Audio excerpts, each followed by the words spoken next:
right, everybody. Thank you for being here this week. And this week we have writer-director Josh Gloer. Josh is an old buddy of mine. Josh, how you doing?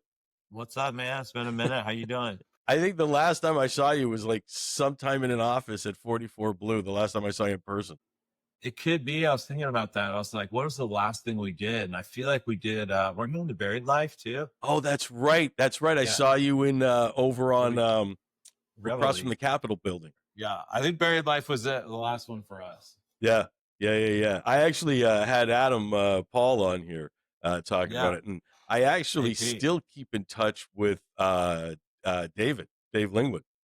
Lingwood, yeah. I've reached out a couple times. I'm not as cool as you, so obviously he's still that invite's still pending 3 years later. But he's like, who's this guy? He's not the guy who paid me, so he's still that organized, and it's brutal. Good kid though. I always liked those guys. They were a lot of fun. All four of them were fun. Everything that they did and everything that I got later in life came from that show.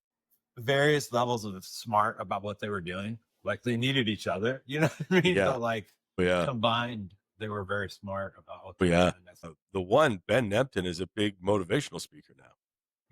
Yeah. I like I see his stuff everywhere and his books and everything else. And I'm like, you're kind of dumbfounded, right? It's like we were at this place across from Capitol Records doing this very specific thing, and then you see him with like an auditorium. I don't know, you can't see my hands. There's like an auditorium full of college kids. Like, well, this guy's the greatest, you know? Like, wow, I remember when we were like walking down to get lunch at like the bodega. You know what I mean? Josh, what got you into entertainment originally? So kind of random, everybody you talk to probably has this random story of how they broke in, right?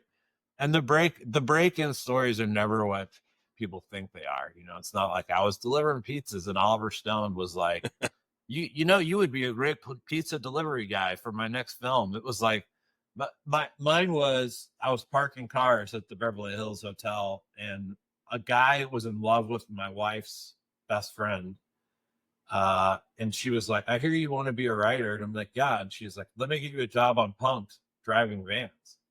So I just started driving vans on Punk'd, which is like, you can't have cars. You can't have set up by the prank because then something's up, right? So I was literally just shuttling people in a van. And that led to, I met Jonathan Cain. I don't know if you know him. He was a big MTV guy at the time. And we did this show called Yo Mama, which was like, right. It would never work today. That's right. You were one of the first people on Yo Mama. Yeah. And that show. Chris Rowe, who I'm sure you'll have on here at some point, called me the voice of the streets for 10 years because I wrote the copy for something that I objectively had no business writing the copy for, right? It was all these kids from New York, the corners, they were doing Yo Mama battles, talking about the worst possible HR flagging jokes you can imagine.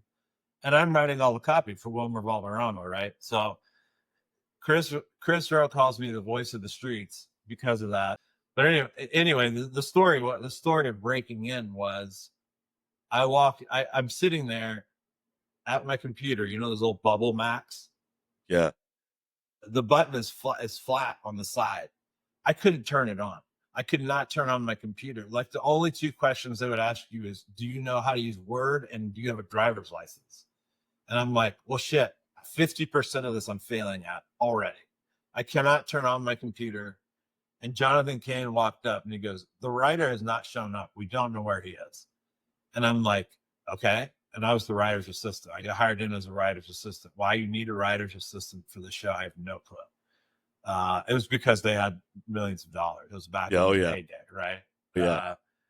And he was like, can you write a script for the show? And I was like, well, yeah. I mean, I have a degree in writing, and this is about kids shit talking on the street corners. Like, yes, I can write this. And I wasn't even writing jokes. I was writing like, what's up? It's Wilmer Valderrama. I'm in Bed-Stuy, and we've got this neighborhood versus this neighborhood. Like, it wasn't even anything that needed to be written, really. But we had it in a prompter and everything else. And he was like, can you write the script? Can you write a script for this? I was like, yeah, sure, absolutely. And I'm just sitting there like, I can't turn on my computer, you know? And he's like, okay, do it. And I'm like right now? And he's like, yeah. And so I grabbed paper because I couldn't turn on my computer.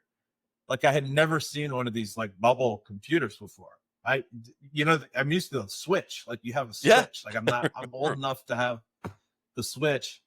So I literally wrote a script on paper that was like, hey, what's up? I'm Wilmer Valderrama. And that's as far as I got. And Kane goes, that'll have to do. And he walked off. And so that's when I became the writer of Yo Mama. Did 3 seasons. It was like 75 episodes because it was a strip show. Totally surreal because it was like, I don't know what happened to that writer to this day. Like, I hope he's okay. But like, had he showed up, I would not be doing what I'm doing now. You know what I mean? Like I would have PA'd and PA'd and PA'd like everybody else. And I just sort of skipped that step. Don't ask me to wrap a cable. I don't know how. You know what I mean? Looking back on that show, what's the one joke you remember that you should never have been able to write? So it was all sort of, a certain demographic. And then there was this one skinny, nerdy white kid. And his jokes were so funny, but they were so inappropriate. And it was now it doesn't really seem that inappropriate. And it would have never aired. And it was like, your mama's so dirty, she did R2D2 and now he has AIDS. And it was like, it's not even really that funny. It was just shocking that this kid built in a Star Wars joke to battle this kid. I think he was in Atlanta. So there's like, there's some rough areas of Atlanta and we're filming in this he had to have flown there from like Buckhead. You know what I mean? And he starts like laying down these like, I don't know, banger of jokes. And the kid he won everything. I forget his name. And then he became a PA and like he was a PA like on the next season. It was really weird. But how important do you think having a sense of humor or that camaraderie is to creating these shows? I think it's the only reason that I still do this is. That's the best freaking answer I've ever had. Yeah.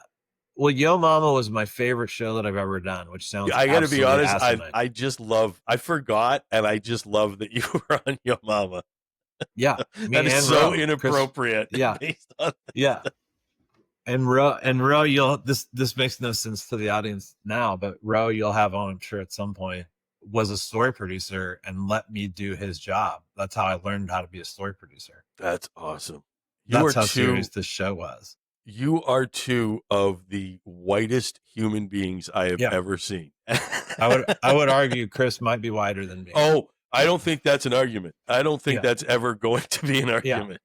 Yeah, he's white. He's whiter than me. But the story job of that was picking the funniest jokes, and that was it. That's great. And so we kind of like split scripts for a while. It was back when we had like video VHS tapes. You put in a VHS tape, you watch, you write down the time code, you pull this tape out, you put it in another tape. And, Chris kind of took me under his wing as like, this show isn't hard or serious. So like, I'll teach you how to do this. Nice. So that show with Dean Miner, Kane basically gave me my shot. Dean Miner was like a mentor. Chris was like a mentor, like we became really good friends, but like he taught me how to do what we do. You know what I mean? So nice. To answer your question, that has always been my favorite show that I've ever done. And it's because of those people, right? Yeah. You weren't there, but just kidding. The rest of the shows were kind of the same, but you did have shows that were like, I don't like working with these people, therefore I don't want to do this show. And to me, that's how it always was, right? Like you find a good editor that you gel with, great, I'll be in the bay with this editor. We'll have fun. We'll do our show. The field is very different, as you know, and you have to trust these people. You have to, you have to keep them in line. I'll never forget one time you said man by night, man by day. I still say that. I still say that. And I remember who you said it to, who I won't reveal. But it was a kid who couldn't pull his weight after going out. And I remember where I was sitting, and I'll tell the story of why I know where I was sitting, which you are now laughing at, which is hilarious. but I remember this kid who was, I think he was a PA. You know who I'm talking about. His name was Nick. His name was Nick. Yeah, I wasn't gonna throw him under the bus, but no, he's a good kid. I love the kid. I remember him. I was friends with him for years. I love the kid. He circled. He came back from that. And I remember you saying "man by night, man by day," and the kid just looked like so disheartened. And it was like, dude, that's real though. Like, don't ruin yourself. Like, don't ruin your job. You know, do your job. Get up, do your job. I don't care what you do at night. I don't care what you do at 7. Once you leave here, it makes no difference. But do your job. As long if you pull back, if we have a call time at 6 and you pull up at 10 to 6, you just got to be ready to do your job perfectly. I don't care otherwise, especially from field people, because there's a different breed being out in the field like that a lot, as you know. Yeah. As I know. Yeah. Yeah. And again, so with that, which one do you enjoy? Did you enjoy the field, or do you enjoy being back at home more? I like being at home now that I have a family. I do. So I have a production company here in Kansas City. And we'll do a lot of commercials. Is that G10? Yeah, G10 Creative. Okay. And we'll put up a website. Yeah. Like we'll do one of those magic. Here's my shirt. This is my no logo shirt. It's the best I could do. It's just a distiller's shirt where it's all faded. Yeah, so I have my own production company here, which is like no big deal, but we do commercials and like that kind of stuff. And so like I'll fly out and I'll do a commercial here or there or whatever. And I enjoy a 4-day shoot, you know, a 3-day shoot. I don't need to go to the Everglades for 12 weeks. You know what I mean? Like there was a time in life, as you know, that it would have been the greatest experience of all times. Yeah, exactly. That is not me anymore. You know, I don't drink anymore. Coffee is my only vice. You know, and I just like, I need to be around my family, you know. Nice. I moved back here. I live in Kansas City now. Well, you know what? I want to touch on that because, you know, nowadays with the internet, the way content's created, you can kind of be anywhere. And especially since COVID, it's been going that way. But back when we were getting into the heyday, or just coming into it with reality television and anything, you did something that nobody else did. You moved out of LA, and yet you still maintained an entire career from doing that. I mean, it was hard. It was really hard. It was a real loss. I'm pretty much an open book, but it was like a real loss of identity, to be honest with you. Okay. There was a lot of struggle with like, I'm a TV guy, you know, and whatever. And like when I moved back here, everyone was like, what show are you working on? I'm like, well, now I'm shooting a commercial in Branson, Missouri about a show where you can watch horses and eat at the same time. You know what I mean? Like, and so like there was a 2-year period where it was like, yes, I was working, but it sucked, you know, and it was like no regret or anything else, because I was picking my daughter up from work or from school and taking her to soccer and all this kind of stuff. And this is why we moved, right? Because another company that I won't name, I was working 17-hour days before I left, and I had a 1-year-old, and I'll never forget. I was like, I'm gonna go to the Halloween parade, her first Halloween parade, and they're like, you have a cut due Thursday, and I was like, well, fuck off, I'm leaving, you know. And that's a true story. And they didn't fire me because they needed me. But I also didn't care if they fired me, you know? Exactly. And I started at that moment, thinking about like, we got to get out of here. Like if I'm going to be a parent, I got to get out of here. So we left, and here I worked for another production company here for 2 years that did whatever. They just had a different model. They don't have the LA model. They ran a lot with interns. We did a lot of like, kind of local commercial stuff. There are like huge ad agencies here, so there's some big work. Gatorade's here, Sonic's here, Nike's here. Not the company, they're ad agencies. Yeah. And they have like 5 ad agencies. But anyway, so there was work here. But it wasn't until I think it was Ish. Do you remember Ish? Yeah. Yeah. He was on Buried Life. He was on Buried Life. That's how I know Ish. He started feeding me shows where they would let me be remote. And it may not have been Ish, but it was someone there. It was him or Peter or O'Dare. It was one of those guys from Mike O'Dare. From there. Yeah, Mike O'Dare.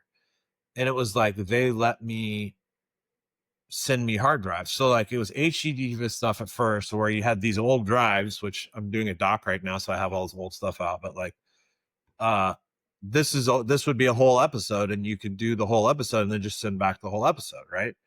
So I did that for like 5 years before COVID. So Amazing.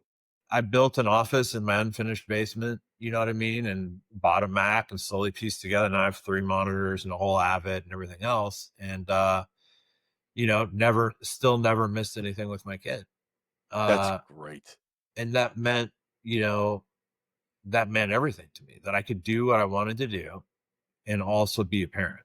You know, I know there was a thing, I shot a show here, and I remember executives bragging about missing dance recitals. Like, oh, I'm missing a dance recital. And I'm like, I don't want to work with you anymore. You know, like, this is not what life is. No. Life is not about making these shows. And we know that now. At the time, you know, early on, we didn't know that. We thought it was the biggest thing in the world. And now we know that's not what this is about. It's a great way to make money. It's a great way to have fun. It's better than digging a ditch. And you know, now there are some struggles with trying to keep it going, but yeah, like you said, I've been very fortunate. I have a show on the Hillside Strangler coming up that I'm going to do. One of the guys is alive in prison. We're going to go talk to him. So, the Hillside Strangler, that's all up in the Silver Lake area. I know nothing about it. I did the Hillside Strangler. I did do you remember at 44 Blue before lockup, I did a show called City in Fear? Yeah. I remember that. And they would have like, and it literally turned into City Mildly Concerned. Like we just ran out of stories after 8. Right. Like, yeah, it was horrible. And but there's one of them was, there's a kid out after curfew. Let's do it was like this is it got so bad. I think me and Rasha talked about it. The last 3 air dates MSNBC gave him was like Thanksgiving at 4:30, Christmas Eve at 9 p.m. and 10:30 on New Year's Eve or something. It was over. But sorry, Hillside Strangler. I was there. We went up and shot all in the hills where they dumped all the bodies there. Yeah. Oh, yeah. What do you got? How long? What are you doing on that? I'm a senior story. Nice. Yeah, but I mean, I've done 20 seasons of true crime. You know, like 15 of them with Chris Rowe. It's like, so it's amazing how much murder we've done. Which again goes back to, you need to work with the right people. You're going to go insane. Well, let me talk about that on your resume. Again, I'm going through it. You got everything. And again, I don't want to try to go off my eyeline here, but you've got things like, you know, new ones like the Fox Hollow Murders, Philly Homicide. You got Violent Minds, How I Caught a Killer, The Mark of a Killer. All of these, it's a lot of it's a lot of subject matter that's very hard to intake as a person and not be affected. How do you immerse yourself in that kind of material in order to achieve, you know, and create the product form without it affecting you like that? I mean, there's 2. 1, I'm in therapy. 2, I have burner phones. So when I have to talk to people, I use a burner phone. And 3, detachment. You know, it's easy in post to look at a screen and be like, well, this is a TV show and it didn't really happen. It's hard to go to an international prison with Russia and see bullet holes in the wall. You know what I mean? Like, there's a big difference.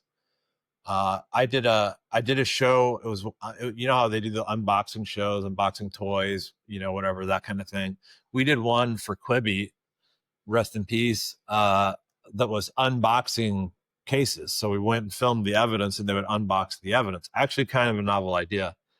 And we saw the gnarliest shit, man. Like, this one time, I was telling the story last night, the county clerks were the only ones allowed to handle this evidence because it is evidence, right? DNA's on it, blood's on it, hair's on it, all this kind of thing. This woman tripped and threw an axe. It was like a hatchet. And I just reached out instinctively and caught it.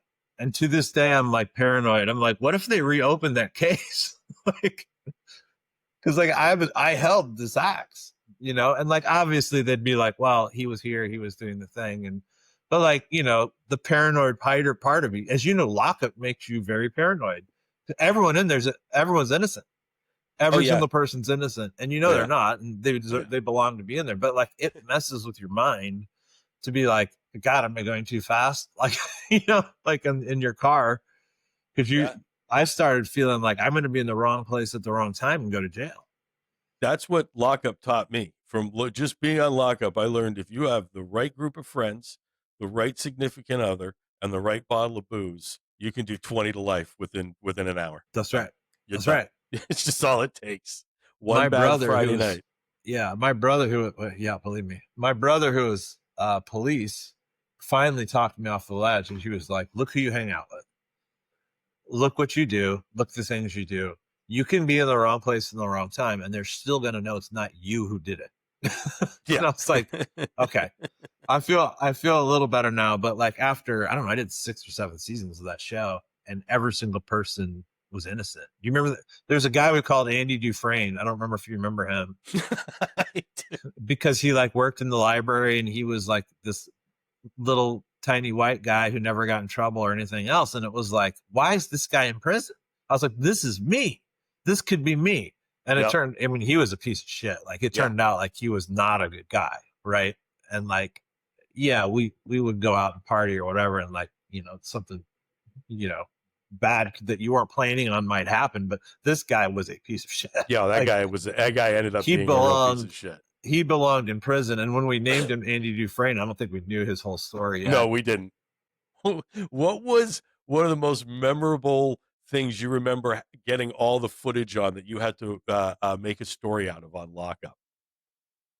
Listening to Christian Knighton was probably the worst thing I've ever done. Which one was Christian Knight? He was Mexican mafia from Redondo, which is weird. Tats to here, which doesn't help you, but shaved head, little tiny mustache, little round glasses. Anyway, he tells this story about how he killed somebody in the outside, goes into prison, kills somebody in the inside to get into the Mexican mafia, and beat this guy so bad his eyeballs came out, then built a fire on the guy's body and made a grilled cheese. But the thing about it is then he ends the story with goes, you want to hear some shit? I got off. I would have gotten out had I not done that. And he just looks at the camera, laughs, and goes, isn't that some shit? Oh. There's so many stories, so much we couldn't air. Yeah. That was just like, I remember the guy getting slashed, and we had that video, and Brian was running along beside him with his like, how you just like fillets open with those weapons. Yeah. And Brian running, those two, Brian and Susan, by the way, my God, the people who go into the prisons. I don't know how badass were those two. I mean, Susan walking in the yard, she's like, there's a guy in the tower. I'm like, okay, cool. What if he's had a bad day? You know what I mean? Yeah. Like, just didn't care. I don't know. Different kind of people. I learned that too from like just doing some of the shows I was doing, traveling, all of those ones that take you out. Sometimes you hit a genre of thing, and you just hit a type of person that is that. You know what I mean? Nowadays, you got a lot of people that do those live PD shows, and different things, or those survivor shows. But I always felt like it was just a different breed that kind of were able to kind of deal with that, especially law enforcement. We've talked about your mamas and stuff. I'm never going to stop remembering your mama. But the other genres, you're dealing with real people who, in a lot of cases, have gone through real trauma. How do you, as a producer and a story producer, how do you handle that with care? So it's always about, there's one time where I couldn't do it, and I think it might be a better story than how you do it, is I did this show in a hospital, and there was this girl who was attached to an ECMO machine, which is all of your body's being run by a machine. And she had been in the hospital for like 300 and some days, couldn't move, couldn't walk or whatever.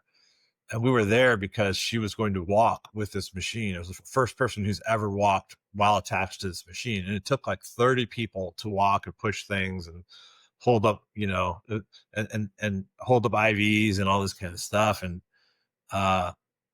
this girl, I was interviewing her afterwards, and I just said, what do you want?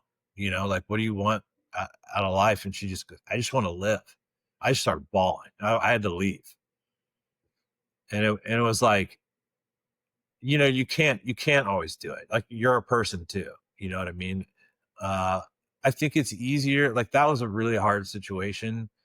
I've done a lot of, like, my dad was murdered, so I interview you type stuff. It's easier for me to detach from that kind of thing than it is from a kid who got a raw deal.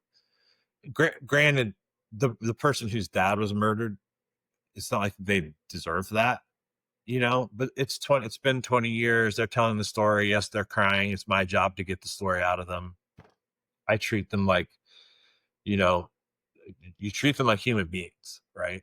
And you forget, you do your best to try to forget that you're doing a TV show and you're trying to get them to cry. You're trying to get a salacious story, and you just try to let them tell their story.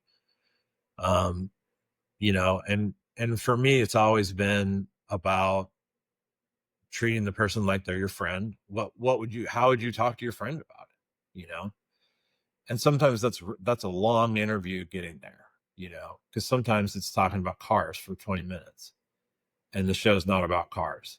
You know what I mean? But it's breaking down the barrier to the point. Sometimes I talk about myself, and things that I've done and things that I've been through and other stories that I've heard. And, just letting them know that they're not the one person on camera telling that story. What is one of your tricks or advice to people who are doing interviews or trying to get a story out of somebody? So for me, it's always self-deprecating humor. Really? Yeah. You make sure that thought that about you, self-deprecating. I'm sorry. You make sure that person is totally disarmed, right? You're not a big bad producer from Hollywood. You're some guy who dropped all the drinks on the way in the door, and now let's talk. You know what I mean? Like, you don't have to put on airs of like, I've got this buttoned up script for you to get through. It's like, these people are here. They're not even going to pay attention to you. This is a sound guy. He's going to be on his phone playing Roblox or whatever the hell adults play. I have a kid. Sorry. I don't know what adults do on their phone. Only monitor my kids. But like, it's like, what do you need a piece of pizza? Like, like I'll go get you a coffee. I don't care. Like, you make them think like, you're not important. You're more important than me. Right. I'm here to get your story. You are the celebrity here. Right. And it is not, because people come in intimidated as shit. Right. Yeah. And like, you and I know, why would you be intimidated of you and me? But they don't know that. They walk in and they think like, oh my God, I'm doing an interview for TV and everything else. And it's like, just now, dude, don't worry about it. Like, I will show you that I am not that guy. Right. And so it's always self-deprecating humor. It's always, you gotta flip a switch when it's time to do it, to get into like, okay, so you were at this party and someone got killed, right? Like, it's kind of a weird like maneuver to do. But like I said, you start somewhere else, right? You don't ever, at least I never do. I never start with, so what happened on the night of blah, blah, blah. It's like, how was your lunch? That salad sucked. Like, mine was terrible. You know what I mean? Like, and they're like, yeah, that wasn't very good. And you just kind of get into it, right? Like, you kind of get into it that way. It's not the most efficient way to do it. I've seen people be able to just go in and do it. It's not me, I mean, I want the person to almost become my friend. It's a little bit manipulative, I'll admit, because I'll never see him again, right? But I would rather them think that it's okay to be here and tell this story to me, than it is to and feel comfortable and know that I'm not going to take your story and make it into something that's not. I can't control what happens beyond me, and I'll tell people that. But like, you just want people to feel comfortable, because at the end of the day, you're a line producer on great shows. I've supervised Hulu shows this person's never done anything but work on a truck, but they're also just a person, just like me. What's one of the shows or one of the episodes that you remember looking back on that that skill or what you brought to it really changed the creative for the better? That's a great question. I think for me, because a lot of it was true crime, it was more about getting it right. It was more about uh, not suggesting. It would drive me nuts that we would do cliffhangers based on red herrings based on things that were not, not that they weren't real. They were real, but like you end up going to a commercial break, which now you don't have anymore, but thinking someone else did something that they didn't do. And it's because of something they said. We've never made anything up. But that always bothered me. But I think like my last show was Fox Hollow Farms. Yeah. Had a great team. The people above me were amazing. And it was about this guy being interviewed. You can watch the 4th episode was my episode, who may or may not have been an accomplice to all of these murders. Right. And it was very, very tricky to not say that, to let him say that. Yeah. Right. There was a lot of things we could have put into the show where it would have been like, let's go arrest this guy. But like, I wanted to make it sure that it was him saying it. We can't editorialize in true crime. Yeah. Right. Yeah. That's always been a big deal to me. And I don't know if it comes from an ethical place or, the fact that we've seen so much about prison. I don't want the wrong person to go would be the worst thing imaginable. But that's kind of the opposite of your question, I guess, is getting it right as opposed to controlling the creative. As far as controlling the creative, I mean, most of my shows have been, like The Buried Life is a great example of like, they didn't get this, or they didn't get that. So let's use a flip cam and go in the parking lot and come up with a way to make this work. Or like, do you remember when we drew the map on someone's hand? It was like, here's the plan. And we drew a map on this guy's hand and we shot it in an edit bay. And we did a lot of that. Yeah. We did a lot of that without the boys. Yeah. Yeah. Well, all your shoots and all your sets, what's the most memorable meal you've ever had, whether it was a bad one or a great one? Yeah. They were always terrible. That's not true. I did a show called Snack Off. It was for MTV. I saw that. Yeah. I saw that. How fun was that? And that was fun because they had all this stuff. So the show is, you may know this, but I'll say it for everyone else. The show is a stoner show. What's left in your kitchen at the end of the night, make a meal. So it was like Master Chef, but with like fruit roll-ups, like beef jerky and whatever. And the show failed because the kids were too good. Like they made these like masterpiece dishes. And it was supposed to be like, why would you eat this? And like Chrissy Teigen was there. Like it was supposed to be funny. But it ended up being like, wow, this is actually really good, So the show went one season, but like it was one of those shows that was like on a lot, on a stage with catering. But which is great, whatever. But what the good thing was is they just had pallets and pallets and pallets of this junk food, right? To fill the set. So it was like, they would get like a pallet of red vines, and all they needed was like 3 red vines per kitchen, right? But they would just leave all that in post. So like I probably gained so much weight eating like Funyuns and like, all this kind of stuff. Not really a meal, but I mean, no, the catering was great, but like we're eating the props essentially. Right. And like, they're like, what are we going to do with all this stuff? And it's like, send it to post. I'm like, absolutely. Now, when you started off, and again, I remember just based on when we were on lockup, like, so when we started doing that kind of stuff, you, Chris Rowe, and you worked under a guy by the name of Jim Sirigliano, and you guys were like writers. You guys wrote and even copy. I can't tell you how many times I would be walking through that office and I would just hear something like, nah, this is shit VO or shit copy. And it was like, they took every word, every punctuation very, very seriously, which you happen to have the background in. However, as we've changed, and including nowadays, for lack of a better term, you could be just an editor. Jim was very old school, so we were already past that transition. You're like, Jim Jim was like Obi-Wan Kenobi out in the desert old at that point. And he was right. He was a great writer. We butted heads a little bit because I didn't want to do it that way. Right. I always butted heads with him. Yeah. Yeah. Yeah. But a very good writer and a very smart guy. Incredible writer. So we were past that, which is what made that more frustrating to me. But I remember the moment, like the exact moment when we switched from doing paper cuts to like, you now need to know how to work on an Avid, which is the editing software and computers and all this kind of stuff, was when I walked into the Dudesons, which is a show that Dick House did, Jackass, the guys from Jackass. It was like 4 guys from Finland came over to be the American Jackass or the Finnish Jackass. And I walked in to my office, which was a storage closet, and I had to share it with this other girl who started out our day with like, are you competitive with the other story producers? And I was like, no. Like, is this how this is going to go? Like, no, I'm not competitive with the others. No. Like, can you help me make this up? Can you help me make this episode? Like, I don't, anyway. So I thought it was really strange. It was her first job as a story person. But I walked in and there's an Avid on my desk. And I was just like, okay, this is what we're doing.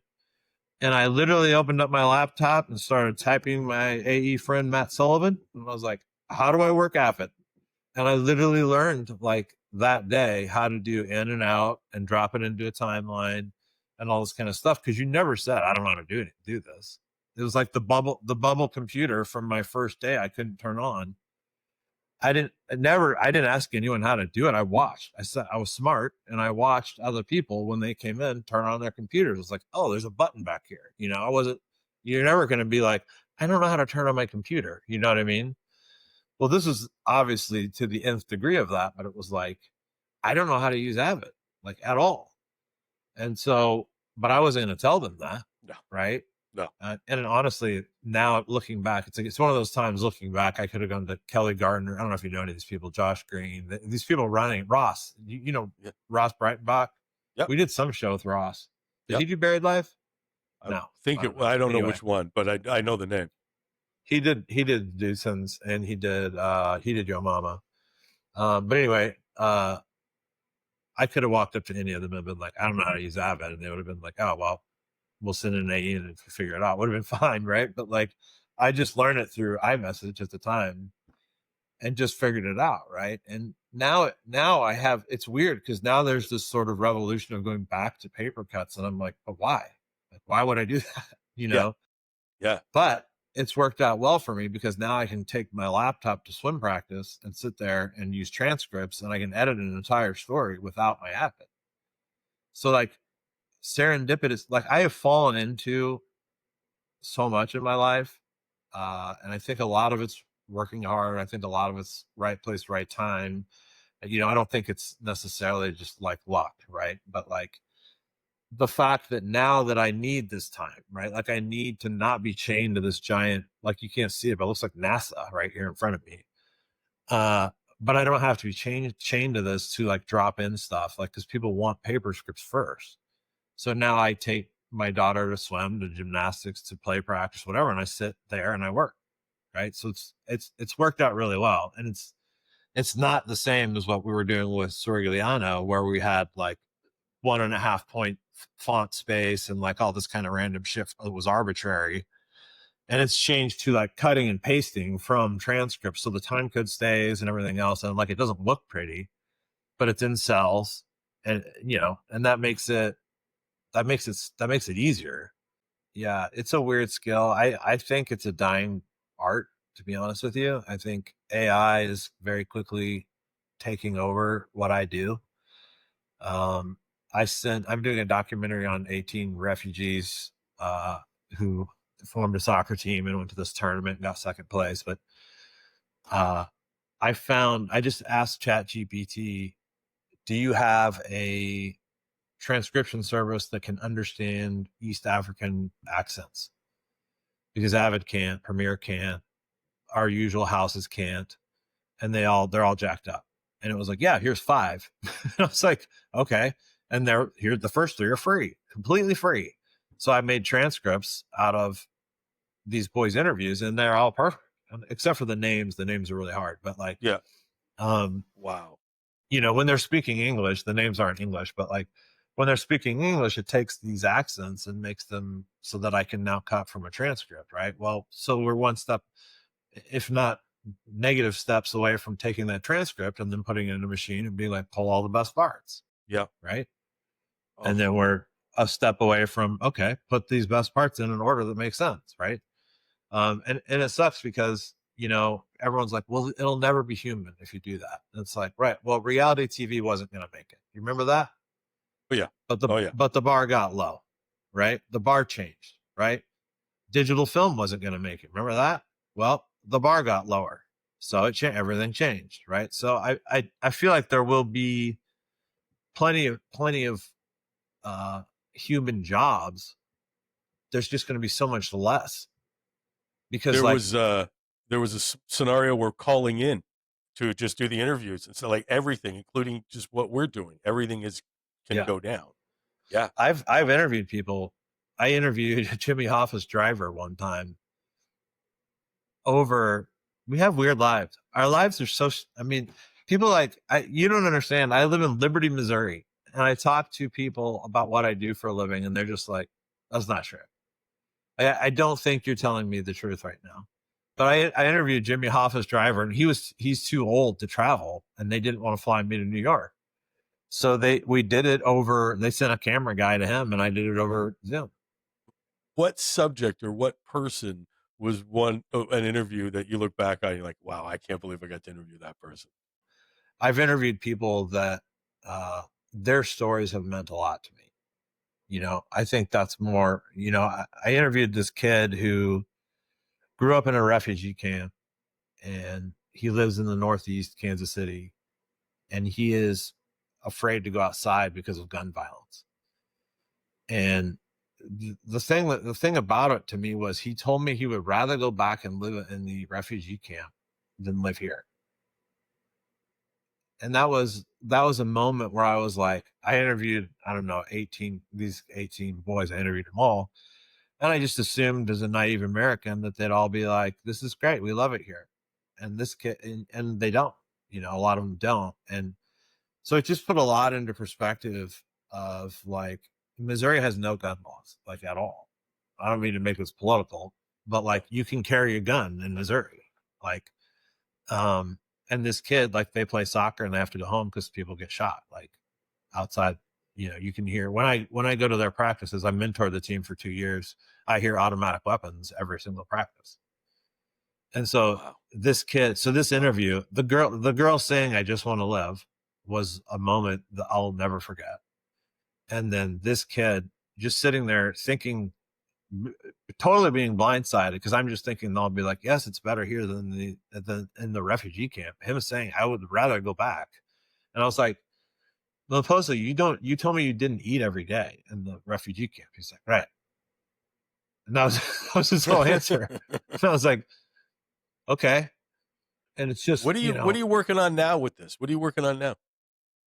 It's a documentary. I can't say a whole lot about it, but it's a documentary about a team of refugees in Kansas City.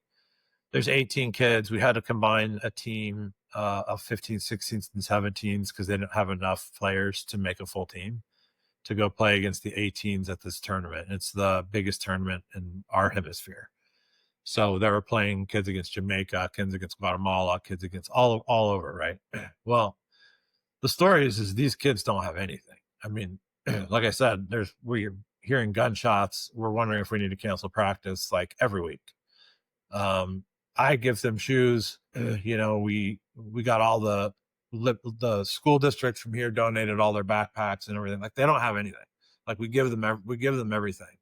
We did a GoFundMe to go to this tournament, which is like $12,000. Some lawyer stepped up, paid like $5,000.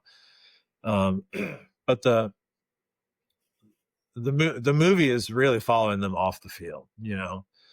It's one of those kind of underdog stories of like these kids are coming together and all the challenges of making a team when they haven't actually played together. They grew up playing soccer. They know how to play soccer, but combining 3 teams into one team is a different story. We had a month to do it.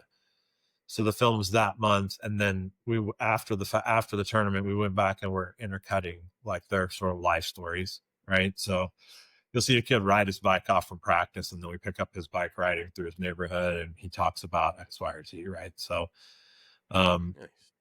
it's a cool story. World Cup's going to be played in Kansas City next year. So, one of the goals is, thanks for coming, world. The world's actually already here. You just don't know about it and don't care about it. Not to like make people feel bad, but like this is a problem in a lot of cities, right? And these kids are overlooked, and soccer is a very, very pay to play sport, right? You have to have a lot of money to play. We have all Americans. We have one kid went and plays for our professional team in Kansas City, but they don't get scouted. People don't know they exist. People don't know that they used to make. I don't think you can see it. There's a ball a kid made for me on the shelf back there. He made out of trash bags, and he said, "This is how we used to make them in the refugee camp." And it's like, so anyway, it's heavy, but it's also like, these boys have changed my life. The skill that you had, which was writing, and then also working under people that had the skill of writing. Do you feel that today's story producers or today's content creators have that skill or ability, and do you think it hurts their content by not having it? I think they have something different, and that is understanding of their audience. I can write a book. Guess who's going to read a book? Nobody. You know what I mean? So like, I have a degree in writing. I have a certificate from UCLA in screenwriting. I've written for 30 years, right? I've done magazines, shows, whatever you can think of, I've written it, right? And now I write through editing basically, to dumb it down. But like, the people that you see now, they just understand what people want to see. And I think that's a big disconnect between old people at networks who are trying to do things an old way. It's scary to me because I don't know where I fit into that model. But then I see people like Chris Rowe, who's making his own show, and he's 8 years older than me, and he's just doing it. He's just doing it. He's doing it by himself. And he's one of those rare breeds. It's like, I know law enforcement and military, and I can ride along with him, and I can figure this out, right? And he'll do fine. Getting people to watch that, I think, is the real challenge, and it's not because of him or anything else. It's just because of the white noise of the internet, right? Like, there's 75 billion shows that people are doing. So, I'm doing something original, a podcast. Nobody's done those. Like, you know what I mean? That's not going to get lost. Nobody has had the combination of me, Rasha, and AP on the same show. So you're on to something. What day, if you could go back and relive one day, any day on set, what would be that day? So there's a day on a show called House of Cards where I decided that I was going to play a naked guy for the title sequence. And this got cut out, obviously. But the title sequence was going to be this ridiculous thing where the guy who owned the garage like pulled up on an ox, and I had to source all this. I ended up doing miniature ponies. I couldn't find an ox you could ride because somehow it hurts their backs. Anyway. And then I was supposed to pull up in this blue Comet. I don't know if you remember. It was a convertible powder blue Comet that barely ran. He had all these cars that he was working on. And I was supposed to get out. Stop. Lost your audio. You there? Back? Yeah. You getting out of a car. Yeah. So part of it was I was supposed to cut him off with his car and jump out, and I was naked. And I was wearing a flesh colored like Speedo, right? And he goes, "Wrong show, dude," and he keeps walking. It was just one of these like things where all this random stuff was happening. There's a guy in an American flag suit just sitting on top of a file cabinet. I don't remember why we did this. It was the opening sequence, and they did the whole thing except they cut my part. And it was because for some reason we were making fun of Naked and Afraid, and I can't remember why. Oh, that's But that day was really fun because it was like we had all this random chaos happening. And it was Graham Hughes. I don't know if you remember him. He was the showrunner. Um, Actually, it might have been Brad Blondheim because it was the pilot. And so we did all this random stuff, and it was just chaos, but it was fun. It was just like, this is that we should be doing. This is what we should do, instead of like watching this guy change the oil and like they throw a tool and get mad at each other and everything else. And it was just like, it was just fun. Like, but this guy, this little guy, this little guy's name is Aaron. He knows everything there is to know about cars. He like, I cut my sleeves off, and he drew this giant tattoo that said Cultured Customs, which was the name of the place. And like, it was just this weird day, you know, had nothing to do with TV, nothing to do with TV. It was just like these like 20 guys who've been sweating their ass off in Kansas forever, like pretending to be naked and like riding little miniature horse buggies, and like it's just so bizarre. Looking back, what and again, we've all had it. We've all had a version of it, but what is the biggest mistake you've ever made? I don't know, because this is stupid. And you'll be like, oh, okay, thanks for coming to my podcast and being a douchebag. But like, I don't really have any regrets. Um, Uh-huh. I don't think I have any. Like, yeah, I made mistakes, but it's like, so fucking what? Yeah. You know, like I remember a kid lost a for the Dudesons. He lost the location and he punched a wall right in front of me, and I go, dude, it's just TV. And he lunged at me, and people like had to hold him back. And I was like, this is crazy. Like, why are That's we? insane. You know, you can only control one thing, and that's yourself. Yeah. Everything else is like, people. You're gonna run into people. They're gonna be people. Everybody's a person. Yeah. That's what you're gonna run into. You know, I think my mistakes is probably taking it too seriously starting out, but that's the only reason I got to where I was. So is that a mistake? Probably not. So that's your douchebag answer for the day. No mistake. No mistakes. You can't live like that, Layton, you know?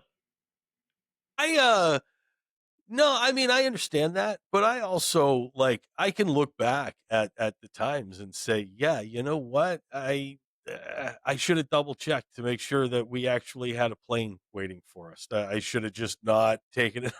And you're like, hey, everybody, we're gonna be here for another day, as there's no plane coming in for the next 24 hours. But you You know, don't have to deal with that if you're in post. that is what I got to be honest.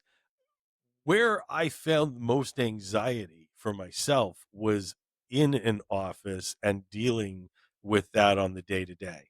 It was harder for me to walk around, and I believe we used to talk about it.